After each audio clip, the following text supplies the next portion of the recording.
A Colorado River water rights deal in Cibola, Arizona, changed something that had been stable for more than 100 years. Cibola, population around 250, give or take the season. It sits along the Colorado River, surrounded by irrigated farmland that kept it alive for more than a century. Then, in 2018, a Phoenix-based investment firm sold the water rights beneath that farmland to a fast-growing suburb over 200 miles away. The firm had picked up those rights for roughly $10 million. It collected somewhere between $21 million and $24 million on the way out, depending on which regulatory filing you consult. The farmland stayed, the farmers stayed, the water left. That is not a metaphor.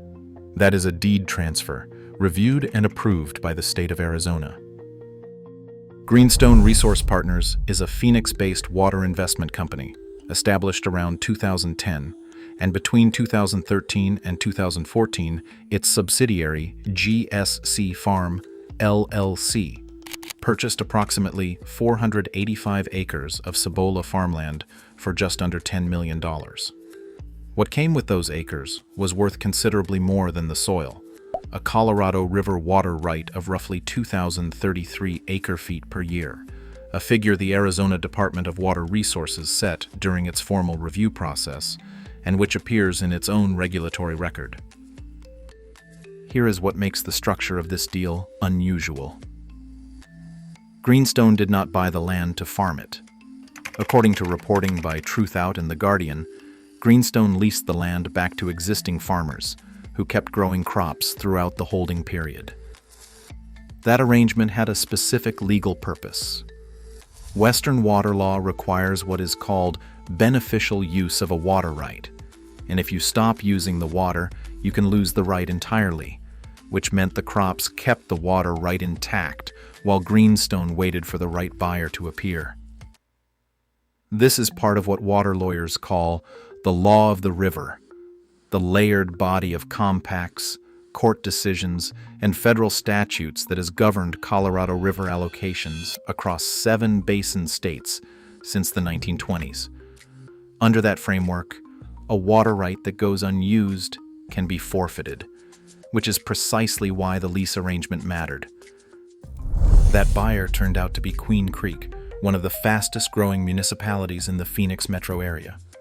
In 2018, Queen Creek agreed to purchase those Colorado River water rights in perpetuity, and the price, according to both the Arizona State Law Journal's 2023 analysis and the Arizona Department of Water Resources' own review record, came to approximately $24 million. KAWC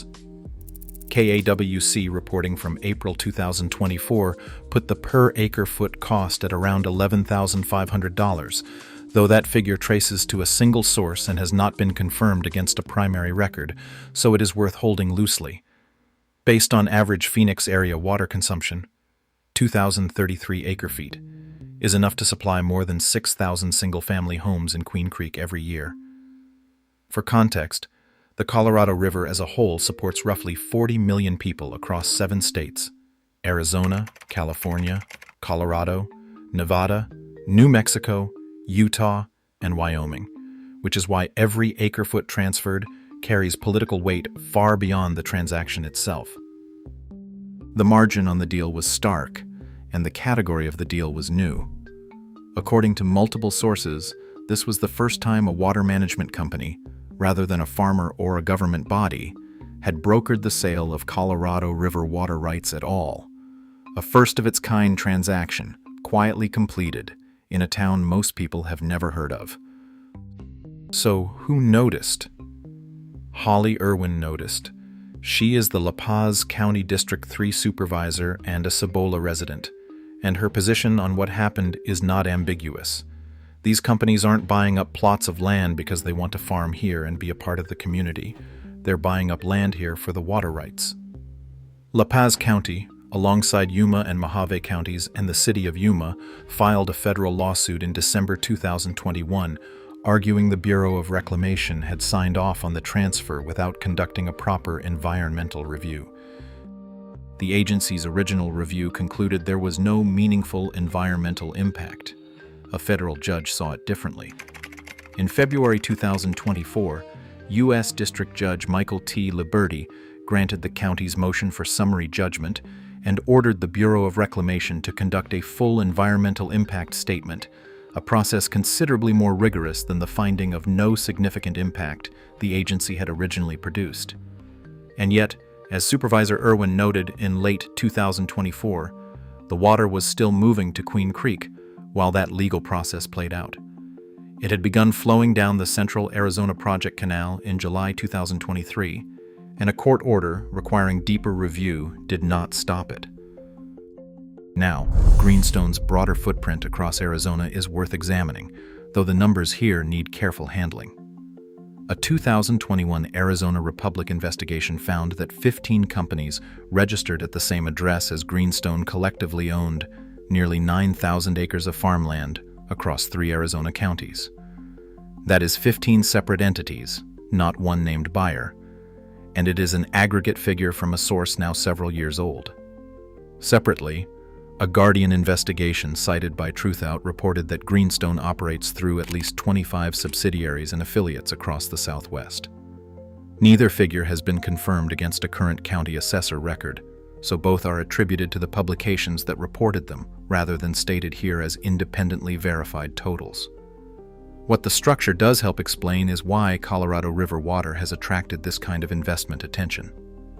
The river's 2 largest reservoirs, Lake Mead and Lake Powell, have both recorded historically low levels in recent years, and the Drought Contingency Plan, the federal framework that governs mandatory cuts when reservoir levels fall below certain thresholds, has already triggered shortage declarations that reduced water deliveries to Arizona, Nevada, and Mexico. The 2007 shortage sharing guidelines that underpinned those arrangements are set to expire in 2026, and renegotiations are ongoing, which means the value of a pre-existing, already allocated Colorado River water right is only climbing. Arizona State University water law professor Rhett Larson of the Kyle Center for Water Policy put it plainly in a Guardian investigation.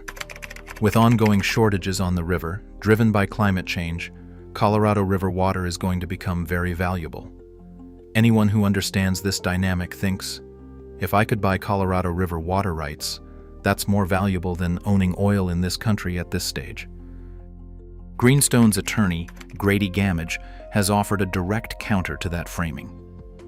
Speaking to CNN in 2023, Gamage argued that Greenstone holds a water right in the same way any farmer along the river does, that the transfer went through extensive review at both the state and federal levels, and that it carries no impact on the ability of river communities to grow. The regulatory record does support the claim of extensive review. Whether that review was adequate is now a question a federal court is actively working through. And this brings you to the ownership paradox, sitting at the center of the whole story. After transferring the water rights to Queen Creek, Greenstone retained title to the Cibola farmland itself. A Wall Street-backed investment firm remained the deeded landowner of ground that, stripped of the water making it productive, is worth a fraction of its former value. The community kept the land. It did not keep what the land needed to function. Forget the headline transaction for a moment, because the question of what comes next is at least as interesting as what already happened. The Bureau of Reclamation can either carry out the environmental impact statement Judge Liberty ordered, or appeal the February 2024 ruling, and as of the available record, that decision had not been publicly confirmed. In May 2023, Supervisor Irwin met with Arizona's governor to request a ban on future Colorado River water sales from communities like Cibola. The governor's office did not respond to press requests for comment. The lawsuit is still moving. The environmental review process is still open. The question of whether other water rights holders along the Colorado River might follow the same model is, at this point, unanswered. The next federal filing in this case will be covered here when it lands.